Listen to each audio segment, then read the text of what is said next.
రాష్ట్ర bar council chairman, కొంతమంది bar council మెంబర్లు రాష్ట్ర వ్యాప్తంగా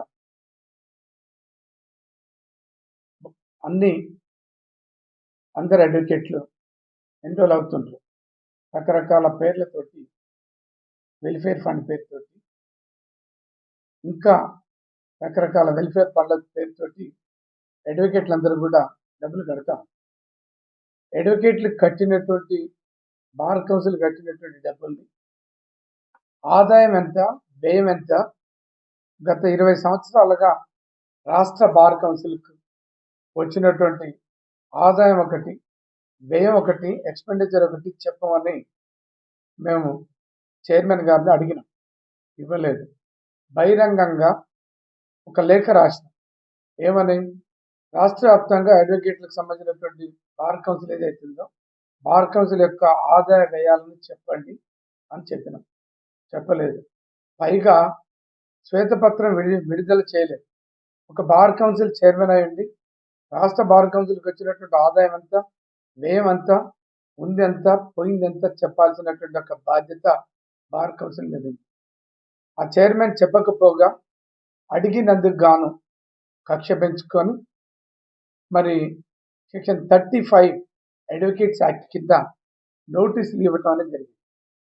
నోటీసులు ఇచ్చేటటువంటి వాళ్ళు అడిగినటువంటి ఒక విషయం ఏంటంటే, రాపోల్ భాస్కర్ బార్ కౌన్సిల్కు వ్యతిరేకంగా డెరిగేటరీ వర్డ్స్ని వాడిండని, మరి ఎందుకు చర్య తీసుకోకూడదో చెప్పొద్దని చెప్పాలని చెప్పేసి నోటీస్ ఇవ్వడం అనేది జరిగింది.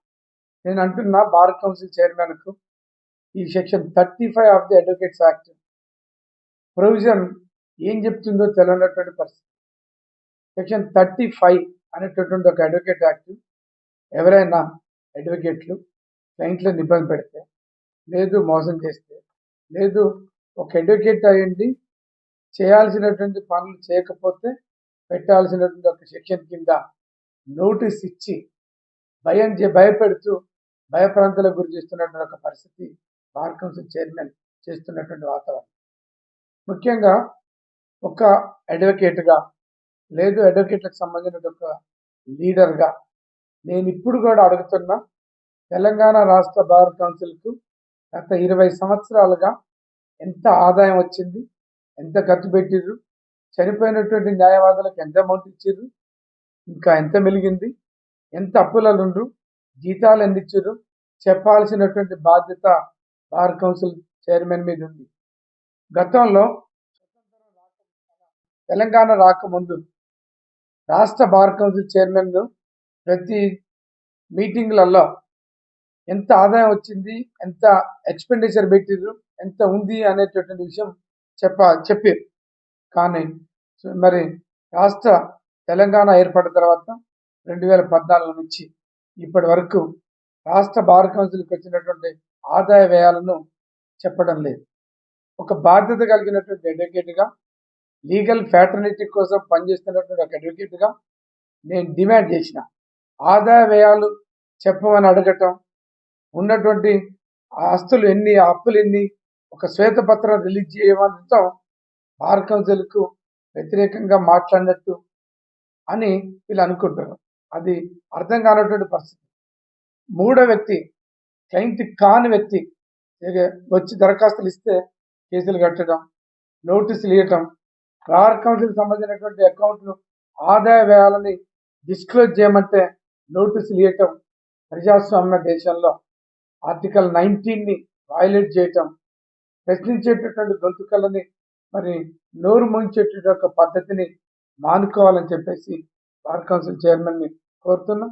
వెంటనే ఇచ్చినటువంటి నోటీసుని విత్డ్రా చేసుకోమని కోరుతున్నాం. 2 సంవత్సరాల కోసం ఎన్నికైనటువంటి బార్ కౌన్సిల్ చైర్మన్ ఎథిక్స్ లేకుండా, నీతి లేకుండా 8 సంవత్సరాల నుంచి రాష్ట్ర బార్ కౌన్సిల్ చైర్మన్గా కొనసాగుతుంది. బార్ కౌన్సిల్ మెంబర్లు కొనసాగుతుంది. ఏదైనా ఈ రాష్ట్రంలో ఒక బార్ అసోసియేషన్కు ఎలక్షన్ పెట్టడం నెల రోజులు లేట్ అయితే అడా కమిటీలను అపాయింట్ చేసి దగ్గరుండి ఎన్నికలు పెడుతున్నటువంటి ఈ బార్ కౌన్సిల్ చైర్మన్ 8 సంవత్సరాల నుంచి ఎథిక్స్ లేకుండా, పద్ధతి లేకుండా ఒక కాన్స్టిట్యూషనల్ బాడీకి చైర్మన్గా కొనసాగడం, మెంబర్లు కొనసాగటం అనేటటువంటిది అనైతికం, చట్ట వ్యతిరేకం. మరి బార్ కౌన్సిల్ ఎన్నికలు జరపాలని నేను ఒక బార్ మెంబర్గా హైకోర్టు అడ్వకేట్గా హైదరాబాద్ హైకోర్టులో రిట్లు వేసినాం, నిలబడ్డం, రిట్లు వేయటం. బార్ కౌన్సిల్ ఎన్నికలు జరగమనటం నేరమా? బార్ కౌన్సిల్కి ఎంత ఆదాయం వచ్చింది, ఎంత ఎక్స్పెండిచర్ వచ్చింది, శ్వేతపత్రం రిలీజ్ చేయండి. అడ్వకేట్ సమాజానికి లీగల్ ఫ్యాటర్నిటీకి చెప్పమనటం తప్ప ఇది నేరమా? ఒక ప్రజాస్వామ్య దేశంలో ఒక అడ్వకేట్గా ఉండి మరి లీగల్ ప్రొటెక్టర్గా ఉండేటటువంటి అడ్వకేట్ల యొక్క కష్టపడి సంపాదించి కట్టినటువంటి సొమ్ముని దుర్వినియోగం చేయడానికి మీకు ఎలా చేతులు వచ్చినాయని నేను ప్రశ్నిస్తున్నా. అందుకనే రాష్ట్ర బార్ కౌన్సిల్ బార్ కౌన్సిల్కి సంబంధించినటువంటి డబ్బులు దుర్వినియోగం అనేది రాష్ట్ర వ్యాప్తంగా అందరు న్యాయవాదులు ముక్త కంఠంతో చెప్తున్నటువంటి ఒక వైనం ఉంది. అందుకనే ఇప్పటికైనా వెంటనే 2014 నుంచి ఇప్పటి వరకు రాష్ట్ర బార్ కౌన్సిల్కి వచ్చినటువంటి ఆదాయం ఎంత, వ్యయం ఎంత, ఎవరెవరికి ఎంత ఖర్చులు పెట్టింది డిస్క్లోజ్ చేయాలని చెప్పేసి డిమాండ్ చేస్తున్నా. ప్రశ్నించేటటువంటి గొంతుకలని వ్యయం ఆదాయం ఎంత చెప్పమని అడిగినటువంటి గొంతుకలని నోరు మూయించేటటువంటి పద్ధతులలో మీరు లీగల్ నోటీసులు ఇవ్వటం చట్ట వ్యతిరేకం. ఇది డెమోక్రటిక్ కంట్రీలో ఇది కరెక్ట్ కాదు. మీరు వెంటనే ఈ నోటీసుని విత్డ్రా చేసుకోవాలని, వెంటనే రాష్ట్ర బార్ కౌన్సిల్ సంబంధించినటువంటి ఆదాయ వ్యయాలని మరి వెంటనే రిలీజ్ చేసి, మీరు కాక నిజంగా బార్ కౌన్సిల్ చైర్మన్గా ఉన్నటువంటి నిజంగా మీరు నీతిమంతులైతే, నిజంగా మీరు అడ్వకేట్ల యొక్క డబ్బులు తినకపోతే, నిజంగా మీరు బార్ కౌన్సిల్ యొక్క బార్ కౌన్సిల్ డబ్బుల్ని దుర్వినియోగం చేయకపోతే మీకెందుకు భయం? డైరెక్ట్గా ఒక bar council general body meeting పెట్టండి. రాష్ట్ర వ్యాప్తంగా అందరు బార్ అసోసియేషన్లకు సంబంధించినటువంటి ప్రెసిడెంట్లు, సెక్రటరీలు, అన్ని ఎగ్జిక్యూటివ్ మెంబర్లను పిలవండి. రాష్ట్రంలో ఉండేటటువంటి అడ్వకేట్లకు సంఘాలకు సంబంధించినటువంటి నాయకుల్ని, ప్రతినిధుల్ని పిలవండి. అడ్వకేట్ల కోసం పనిచేసేటటువంటి నాయకుల్ని పిలవండి. బహిరంగంగా జనరల్ బాడీ పెట్టండి. మీరు 2014 నుంచి ఇప్పటి వరకు వచ్చినటువంటి అడ్వకేట్లు కట్టినటువంటి అడ్వకేట్ వెల్ఫేర్ ఫండ్ పేరుతోటి మరి మేము అందరం రోజు కూడా కేసులు వేసి వెల్ఫేర్ ఫండ్ పేరుతోటి ఒక్కొక్క కేసుకు 250 రూపాయలు మేము కట్టడం అని జరుగుతాం. అడ్వకేట్ వెల్ఫేర్ ఫండ్ పేరుతోటి ఒక్కొక్క న్యాయవాదిని ముక్కుబిండి 45 నుంచి 70,000 రూపాయలు మీరు కలెక్ట్ చేస్తాం. లేట్ ఫీజుల పేరుతోటి డబ్బులు వసూలు చేస్తాం. మీరు రకరకాల హెడ్ ఆఫ్ ది అకౌంట్స్ పేరుతో వసూలు చేసినటువంటి డబ్బుల్ని మరి అడ్వకేట్లకు ఎంత ఉంది, ఎంత పోయిందని చెప్పాల్సినటువంటి బాధ్యత, ఎథిక్స్ మీకు ఉండాలి. మీరు ఎథిక్స్ లేకుండా 2 సంవత్సరాలకి ఎన్నికై 8 ఏళ్ళు కొనసాగారు. మరి గత 2014 నుంచి ఇప్పటి వరకు రాష్ట్ర బార్ కౌన్సిల్ సంబంధించినటువంటి ఆదాయ వ్యయాలని చెప్పనటువంటి ఒక దారుణమైనటువంటి పరిస్థితి, అనైతికమైనటువంటి పరిస్థితి బార్ కౌన్సిల్ చైర్మన్ తోటి కంటిన్యూ అవుతా ఉంది. అందుకనే ఈ రకమైనటువంటి ప్రశ్నించే వాళ్ళని టార్గెట్ చేయటం, నోటీసులు ఇవ్వటం, భయపెట్టడం, భయప్రాంతాలకు గురి చేసేటటువంటి ఒక పద్ధతి మీరు మానుకోవాలని చెప్పేసి నేను చైర్మన్కు చెప్తున్నా. ఇట్లాంటి నోటీసులు ఇస్తే తాటాకు చెప్పులకు భయపడి ఎవ్వరు కూడా మానుకునేటటువంటి ఒక వైనం మా కాడ లేదు. మేమందరం తెలంగాణ రాష్ట్రం కోసం పోరాటాలు చేసినాం, కోర్టులు బంద్ చేసినాం, నిలబడి కేసులను ఎదుర్కొన్నాం. న్యాయం కోసం, మా యొక్క క్లయింట్ల కోసం న్యాయం చేయడం కోసం ఎంతో పెద్ద ఎత్తున మేము పనిచేస్తున్నటువంటి వైనం ఉంది. మీరు ఇచ్చేటటువంటి నోటీసులకు భయపడేటటువంటిది లేదు. ఇప్పటికైనా రాష్ట్రానికి సంబంధించినటువంటి బార్ కౌన్సిల్ సంబంధించినటువంటి ఆదాయ వ్యయాలను మీరు వెంటనే మీరు బహిరంగంగా ఒక జనరల్ బాడీ మీటింగ్ పెట్టి మీరు ఖర్చులు డిస్క్లోజ్ చేయండి. మీరు అక్కడక్కడ చెప్తా ఉన్నారు రాష్ట్ర బార్ కౌన్సిల్ సంబంధించినటువంటి ఆదాయ వ్యయాలు మొత్తం మేము వెబ్సైట్లో పెట్టినామని. మీరు ఎక్కడ కూడా మీరు వెబ్సైట్లో పెట్టలేదు.